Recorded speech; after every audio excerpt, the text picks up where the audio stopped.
And give it up for Cindy B. Is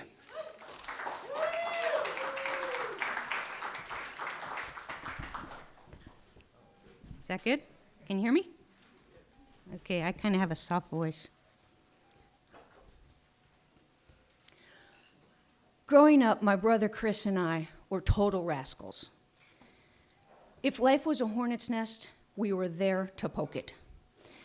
And it didn't take long before we outgrew Mom's ability to punish us.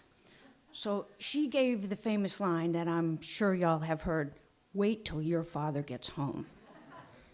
Well, these were sobering words because Dad had a way of whipping us that made us remember. But before he whipped us, he would always give us a lecture. And it went something like this. "Really? You drove a bulldozer into the Little Harpeth River because some stupid construction worker left the keys in it? Don't you know that could have tipped over and you would have broken your necks?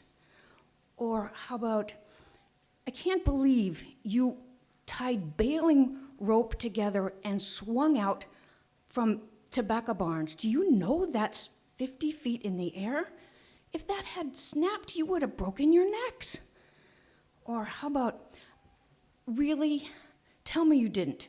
You didn't trap unbroken ponies in some random farmer's barn out in the middle of God knows where playing Bucko Bronco?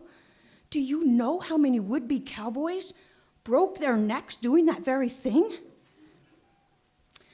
Well, as you can imagine, we got really good at hiding from Dad. So one day, my brother and I decided we were going to make the hiding place of all hiding places.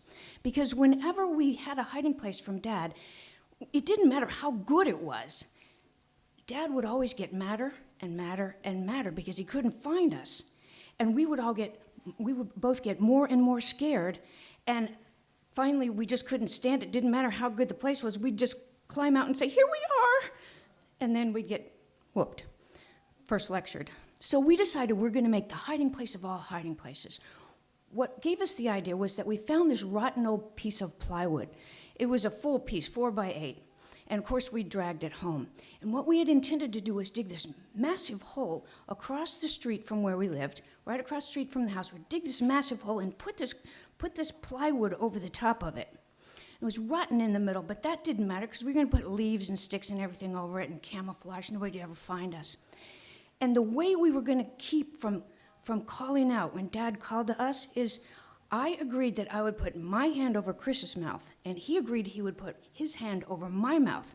And no matter how much Dad called for us, we would clench down on each other's jaws and not let each other call out. Well, this was a great plan, except for the fact that when we went to dig the hole, we actually couldn't get very far because we kept hitting these tree roots. So our hole only ended up being about 16 or 18 inches deep. But we thought, well, never mind, we'll just make it long and wide enough for 2 kids to lay in and long enough to just get our bodies into it. Looked like a double-wide grave. No big deal, it worked. We put the plywood over the top of it. We left a little hole that we could scurry into, and we did something. I don't know what we did that day, but Mom said the famous words, "Wait till your father gets home." Well, that's exactly what we did. We waited and we watched Dad's car come up the gravel road. As soon as we saw it, we scurried across the street, snuck into our double-wide grave, and laid there. I put my hand over Chris's mouth, he put his hand over my mouth, and we just clenched down. And pretty soon we hear the front door slam. "Where are you kids? Come out!"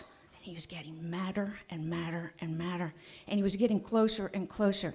And meantime, Chris starts wiggling. And I'm clenching down, and I start wiggling, and he's clenching down, and Dad's getting madder, and he's getting closer and closer, and my dad's got so worked up that he was standing on top of the plywood, and it's starting to sink down. And he's just calling and calling and calling us, and we're just clenching down on each other's hands and each other's mouths, and finally, my brother did the one thing that would make me let go. He licked the palm of my hand. Oh! Nasty. I let go, and Chris hollers up, "Dad, you're crushing us! Get the hell off!" Well, my dad must realize what was going on, and he bends down and he picks up the plywood and he throws it over. And he looks, he's got this awful look on his face. He looks down at us, he says, "Oh my God." And he reaches down and he grabs us and he hugs us to him and he said, "I could have broken your necks." Well, I don't know what we did that day, but I do know we didn't get in trouble for it. Thank you.